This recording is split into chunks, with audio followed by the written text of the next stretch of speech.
Assalamualaikum warahmatullahi wabarakatuh. Selamat berjumpa kembali dengan Pak Sultoni di channel Mr. Sultoni. Pada kesempatan kali ini, saya akan membahas materi tentang kinematika gerak lurus. Dalam hal ini, kita akan menuju ke tentang bab gerak lurus beraturan dan gerak lurus berubah beraturan, GLB dan GLBB. Materi ini tentunya kelanjutan dari apa yang sudah kalian pelajari ketika SMP. Nah, ikuti terus pembelajaran kali ini karena kita akan belajar rumus-rumus serta contoh soal dan bagaimana menyelesaikan permasalahan dalam soal-soal gerak lurus maupun gerak lurus berubah beraturan. Baik, anak-anakku, jangan lupa yang belum subscribe untuk segera subscribe dan nyalakan lonceng notifikasinya agar tidak ketinggalan materi maupun pembahasan soal-soal dari channel saya. Nah, kita mulai dengan GLB, ya, yang singkatannya adalah gerak lurus beraturan. Berarti gerak yang lintasannya lurus dengan kecepatan konstan. Jadi di sini yang perlu digarisbawahi adalah lintasannya lurus dan mempunyai kecepatan konstan. Sehingga dirumuskan S sama dengan V kali T.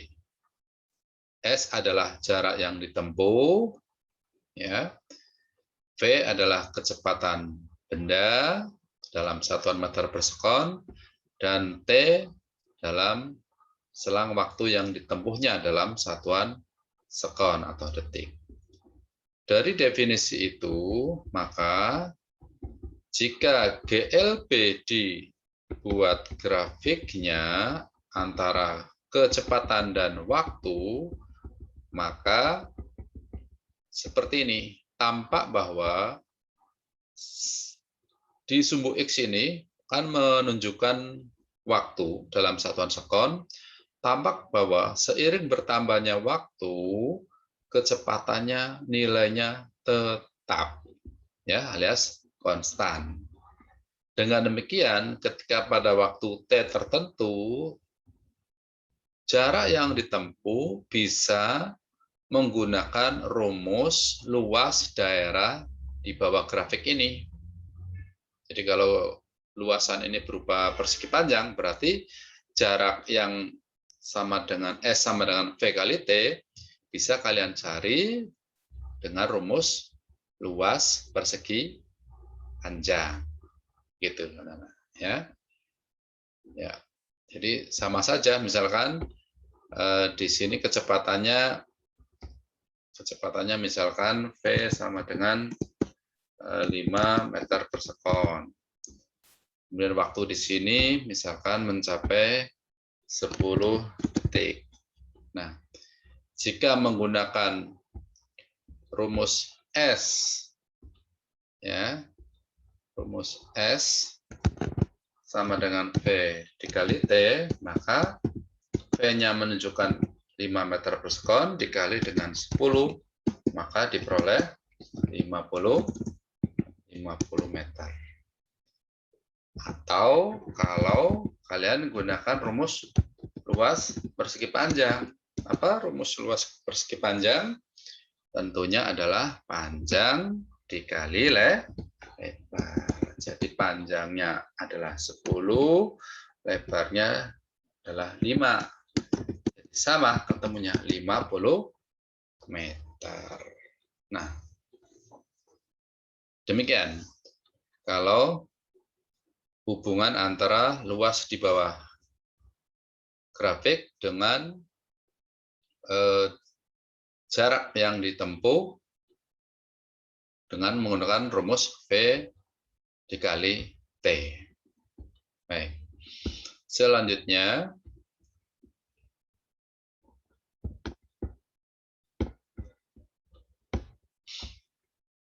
jadi rumus untuk GLB 1 ya, anak-anak, hanya S sama dengan V dikali T. Bagaimana kalau antara S dengan T kita buatkan grafiknya, maka akan terbentuk grafik garis lurus seperti ini.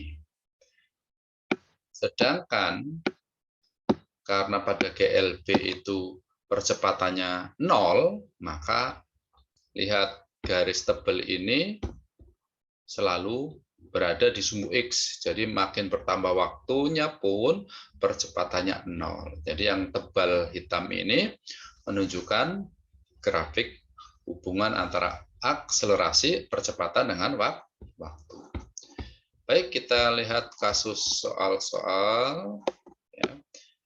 Sebuah benda bergerak dengan kecepatan konstan dengan jarak yang ditempuh, tentukan jarak yang ditempuh selama 10 detik. Jadi tidak sulit ya, diketahui V-nya 4 meter per sekon, kemudian waktunya 10 detik, berarti 4 kali 10, ya S sama dengan V kali T, jadi 40 meter. Oke. Ke kasus yang kedua, bagaimana kalau dalam suatu persoalan yang dinyatakan dalam grafik seperti tadi, ya, maka mencari jarak merupakanlah luas daerah di bawah grafik ini. Jadi seperti tadi, tidak lain adalah luas persegi panjang ini ya. Jadi ke sini 5, ke atas 10, 5 kali 10, 50 meter. Itu juga sama. Mudah kan anak-anak untuk belajar gerak lurus peraturan GLB. Contoh yang ketiga, sebuah benda bergerak dengan kecepatan tetap 72 km per jam. Ingat, itu belum SI ya. Jadi 72 km per jamnya itu belum SI. Jadi nanti harus kita ubah ke SI ya. Harus kita ubah ke satuan internasionalnya. Nah, tentunya sudah pernah kan 72 km per jam diubah ke satuan internasional ke meter per sekon, tidak lain adalah menjadi 20 meter per sekon. S-nya 300 meter.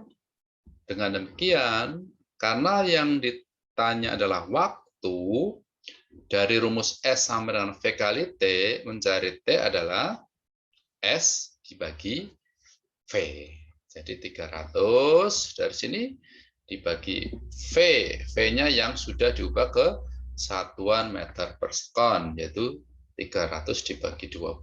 Jadi butuh 15 detik.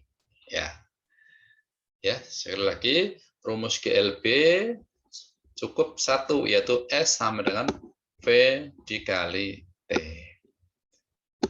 Nah, kasus yang lain. Nah, ini kita menginjak ke persoalan yang mungkin lebih kompleks ya.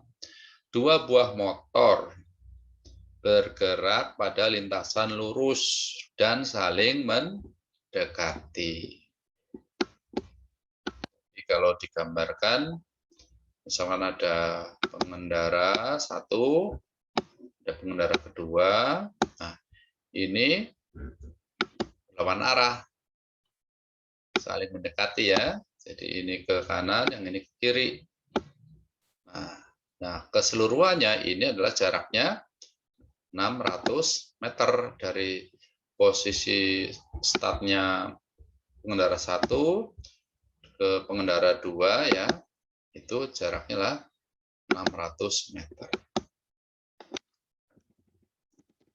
Maka nanti kan kita nanti di mana, pertanyaan di mana mereka akan berpapasan atau bertemu di jalan itu ya.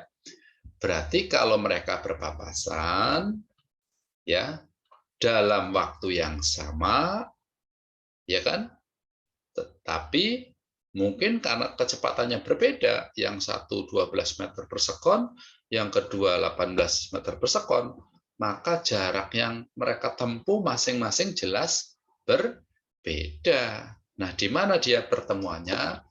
Yang jelas syaratnya adalah kalau dihitung jaraknya motor pertama dengan motor kedua, kalau syaratnya berpapasan, maka dijumlah harus sama dengan 600. Ya, jadi SAC maksudnya adalah jarak A ke C, C itu adalah titik temunya, misalkan di sini. Jadi di sini A, kemudian di sini B, dan pertemuannya misalnya di sini di C, ya, maka syaratnya adalah SAC ditambah SCB harus sama dengan 600. Nah, tentunya SAC kita jabarkan dari VA dikali T ya, kecepatan kendaraan pertama ya, VA. Waktunya sama, makanya T aja. PB kali T sama dengan SAB. PA 12T ditambah 18T sama dengan 600. Ini jadi 30T sama dengan 600, jadi T adalah 20 sekon. Jadi mereka akan bertemu pada saat berjalan menempuh 20 detik. Ya, saat 20 detik. Nah, dengan demikian motor A sudah menempuh, kembalikannya ke SAC, dia motor A itu sudah menempuh 240 meter. Ya, berarti yang sisanya motor B berarti tinggal 18 dikali 20, berarti 360 meter. Ya, jadi kalau di total 240 tambah 360 sama dengan 600 meter. Ya. Nah, kasus-kasus GLB yang seperti ini mungkin suatu saat kalau ini kan tadi saling berlawanan ya. Suatu saat mungkin kejar-kejaran ya. Ada yang di depan, ada yang di belakang. Kemudian yang belakang tuh menambah kecepatannya. Kecepatannya ternyata lebih tinggi sehingga nanti bisa menyusul. Nah, di mana menyusulnya? Kapan menyusulnya? Nah, itu nanti kita akan bahas pada soal-soal GLB, GLBB di next video. Oke. Baik, setelah kita belajar GLB, sekarang kita ke GLBB. Ya. Gerak lurus berubah beraturan. Cirinya apa?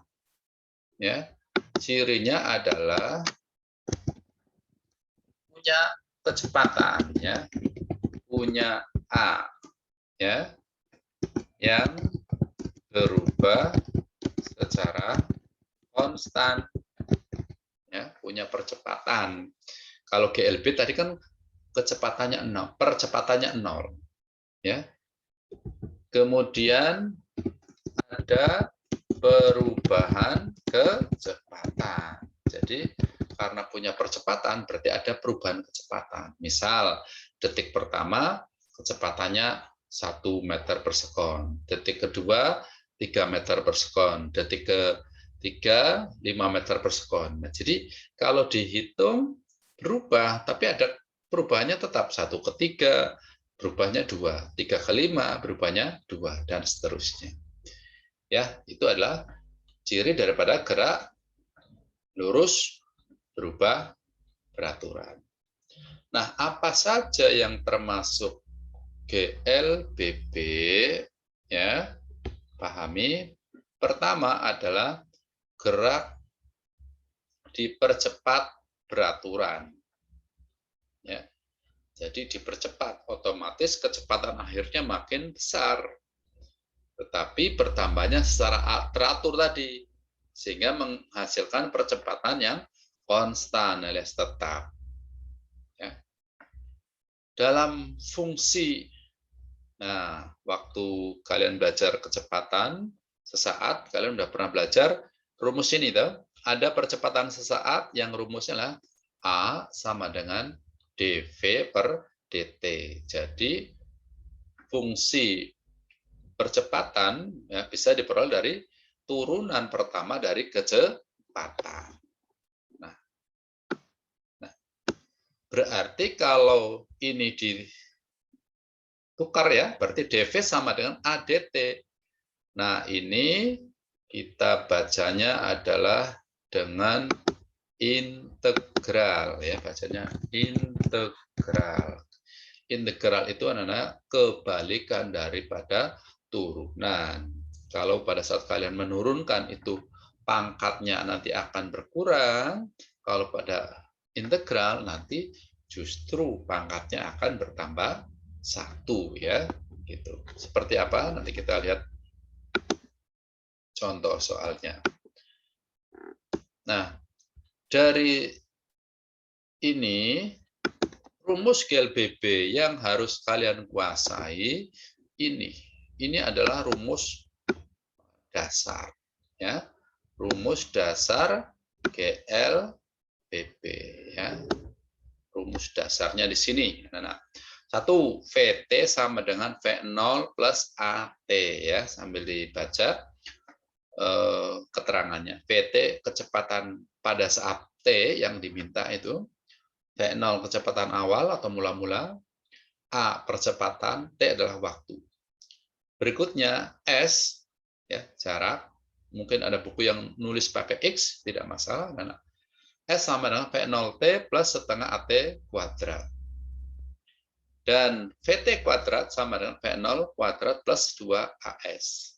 Sekali lagi, ini adalah rumus dasar yang harus dikuasai untuk nanti ada jenis-jenis GLBB yang lain. Ada gerak jatuh bebas, gerak vertikal ke atas, gerak vertikal ke bawah. Ya, 3 rumus ini silakan sering-seringlah ditulis ya, biar kalian mudah ingat dan mudah paham. Nah, selanjutnya adalah bagaimana grafik hubungan antara V kecepatan dengan waktu pada GLBB ini. Nah, karena gerak GLBB berarti punya V0, maka ini jadi punya kecepatan awal ya. Dan yang pada saat T tertentu, maka dia punya kecepatan akhir atau VT. Maka grafiknya seperti ini. Ini adalah grafik GLBB hubungan antara V dan T. Bagaimana dengan gerak ya? Yang kedua adalah gerak diperlambat. Kalau tadi yang pertama adalah gerak dipercepat peraturan, berarti sekarang gerak diperlambat peraturan. Nah, ini grafik hubungannya adalah terbalik ya, V0-nya lebih besar ya, lebih tinggi, sedangkan VT-nya makin berkurang.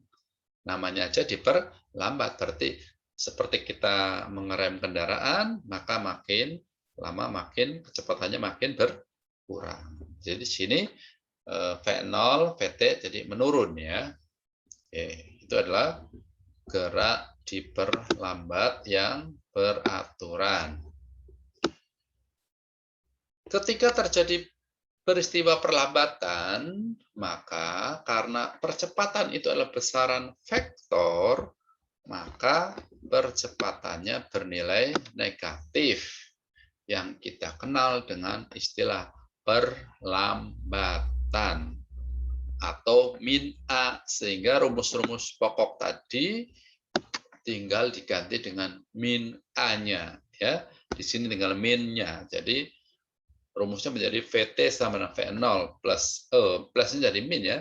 Min AT, kemudian S sama dengan V0T min setengah AT kuadrat, dan VT kuadrat sama dengan V0 kuadrat min 2AS. Itu adalah rumus ketika geraknya diperlambat. Contoh yang lain, sebuah pesawat Airbus sedang mendarat dan mulai diperlambat pada kecepatan 60 meter per sekon. Tentukan besar perlambatan agar pesawat tersebut berhenti. Jadi ada kata berhenti, ada konsep berhenti. Ini nanti sebagai VT-nya pada jarak landasan 1 km. Jadi ini nanti VT-nya itu sama dengan 0, konsep berhenti di situ. V0-nya 60 meter per sekon, jaraknya 1000 meter. Maka karena ditanya A-nya, kita sebaiknya gunakan rumus yang ketiga tadi ya. VT kuadrat sama dengan V0 kuadrat min 2AS. Ya, ini tadi dikuadratkan. 0 kuadrat 0, 60 kuadrat berarti 3600, ya, dipindah ke kiri. Ini min, tapi di sini juga min, jadi udah dihilangkan, jadi positif ya. 2 kali 1000 berarti 2000, berarti A adalah 3600 dibagi 2000. Jadi hasilnya 1,8 meter per sekon kuadrat. Itulah ya. Jadi perlambatannya harus sebesar 1,8 meter per sekon kuadrat. Selanjutnya, bagaimana grafik hubungan V dan T ya pada gerak GLBB ini? Maka diperhatikan dengan perbandingan dengan GLB tadi. Nah, di sini maka untuk mengetahui jarak yang telah ditempuh pun bisa menggunakan rumus luas grafik yang ada di bawah grafik itu, kurva itu ya. Jadi ini yang mau dihitung adalah ini. Ya, jadi ini mau dihitung yang di bawah grafik ya. Nah, ini berapa? Ya. Itu tentunya itu adalah apa? Iya, bangun apa? Bangun trapesium. Ya, bagaimana luasnya? Luasnya adalah ya jumlah dua sisi sejajar ya dibagi 2, nanti dikali tingginya ya, atau dikali sisi yang lainnya. Nah, itu adalah rumus trapesium. Jadi dalam hal ini diperoleh ya 10, yaitu jumlah ini ya, jadi 0 sampai 10 kan ini. 0 sampai 10 berarti 10, 3 sampai 24 berarti berapa? 21. Itu dikalikan, kemudian ini dianggap tingginya itu 3. Ya, terus dibagi 2. Itulah hasilnya diperoleh adalah 51 meter ya. Jadi 10 ditambah 24 ya. Itu 24 dikali 3 itu sebagai tingginya, terus dibagi 2. Nah, jadi 51 meter. Itu anak-anak untuk menghitung luas di bawah kurva bisa menggunakan, kalau itu di bawah grafiknya merupakan trapesium, jadi gunakan luas trapesium. Selanjutnya ada gerak vertikal ke atas. Ketika suatu benda bergerak vertikal ke atas, maka benda itu melawan gravitasi. Akibatnya, dia pasti akan mengalami perlambatan. Sehingga percepatannya kita ganti dengan G, gravitation, kemudian arahnya negatif. Ya, gerak vertikal ke atas.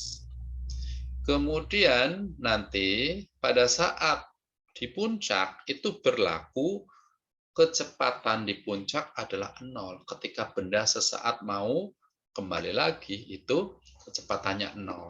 Ya. Jadi itu hal-hal yang penting pada saat GVA, ya, GVA atau gerak vertikal ke atas. Contoh soal, sebuah benda dilempar ke atas dengan kecepatan awal 30 meter per sekon. Jika G-nya 10, tentukan waktu untuk mencapai tinggi maksimum, kemudian 3 maksimumnya berapa, terus ditanya kecepatan benda saat waktunya 2,5. Jadi untuk mendapatkan T maksimum, anak-anak, ya, kita gunakan syarat VT sama dengan V0. Nah, pakai rumus yang VT sama dengan V0 min GT, maka diperoleh ini 0, 30 min 10T, pindah ruas jadi 30 sama dengan 10T. Maka untuk mencapai tinggi maksimum ternyata butuh 3 detik, 3 sekon. Nah, dari data 3 sekon ini, nanti kita bisa menentukan Hmax-nya pakai rumus V0T min setengah GT kuadrat. Jadi ini yang biasanya pakai rumus S ya, anak-anak ya. S sama dengan.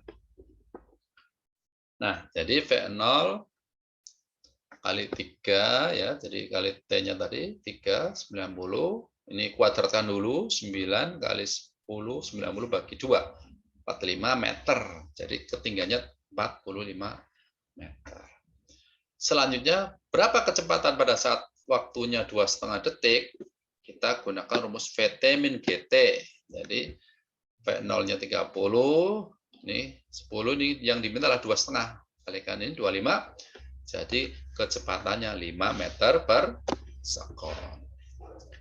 Selanjutnya adalah gerak vertikal ke bawah. Ini juga prinsipnya adalah ketika gerakannya searah gravitasi, maka nilai G-nya positif, ya, karena arahnya searah. Nah, kalau gerak vertikal ke bawah itu jatuh sendiri atau jatuh bebas, maka nanti V0-nya 0. Nah, ini rumus-rumusnya tinggal jadi plus, anak-anak ya. Dengan demikian,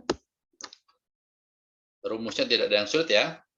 Contoh soalnya, sebuah benda jatuh bebas. Jatuh bebas itu mengandung definisi bahwa V0-nya 0 dari ketinggian 45 meter. Tentukan waktu dan kecepatan benda saat sebelum menyentuh tanah. Yang kedua, berapa ketinggian benda terhadap tanah saat waktunya 2 detik. Nah, ini bisa diilustrasikan seperti ini. Ya. Jadi, kalau benda jatuh dari atas bebas ya, kalau jatuh bebas berarti nanti V0-nya 0. Ya. Tapi kalau dilempar dari atap gedung misalkan nanti punya kecepatan tersendiri. Tapi kalau dikatakan jatuh bebas atau jatuh dengan sendirinya, maka V0-nya 0. Oke, menggunakan rumus H sama dengan V0T plus setengah GT kuadrat. Hanya 45 meter, gravitasinya 10 ya. Jadi 5T kuadrat, 45 bagi 5 jadi 9. Akar 9 adalah 3. Ini ada yang min 3 tapi tidak dipakai karena yang dipakai adalah waktu yang positif. Waktu yang positif. Oke. Nah, setelah itu, maka untuk mendapatkan berapa kecepatannya pada saat 3 detik adalah gunakan VT sama dengan V0 plus GT.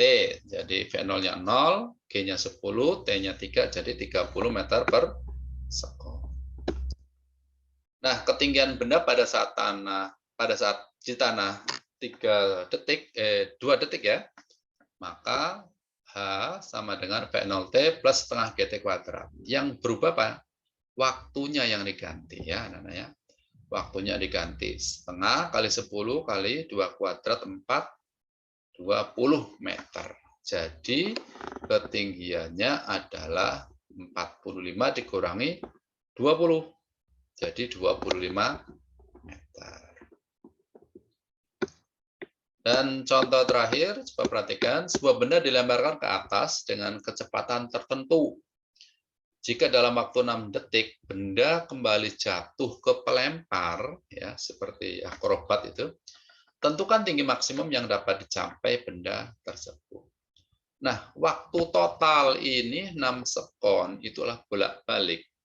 Bersifat simetris, waktu naik dan waktu turun. Maka waktu yang diperoleh, yang dipakai untuk mencapai tinggian maksimum adalah 6 detik dibagi 2. Ya, jadi 3 sekon. Dengan demikian, untuk mencapai tinggian maksimum, kita gunakan rumus H max sama dengan V0T plus setengah GT kuadrat. T-nya ganti 3 tadi, 9 kali 5. Jadi mendapat nilai ketinggian maksimum 45 meter. Jadi untuk mengerjakan soal-soal GLBB harus paham apakah gerakannya vertikal ke atas, vertikal ke bawah, apakah jatuh bebas, ya. Kemudian diperhatikan komponen waktu maupun komponen ketinggiannya. Ya. Demikian saya harap kalian nanti bisa berlatih atau memahami contoh-contoh soal di video pembelajaran selanjutnya. Demikian untuk materi GLB dan GLBB pada kesempatan kali ini. Semoga bisa bermanfaat. Ya, jangan lupa untuk di-subscribe dan dinyalakan lonceng notifikasinya agar kalian bisa mendapatkan info-info terbaru tentang soal-soal dan materi fisika selanjutnya. Demikian, billahi taufik wal hidayah. Assalamualaikum warahmatullahi wabarakatuh. Selamat belajar.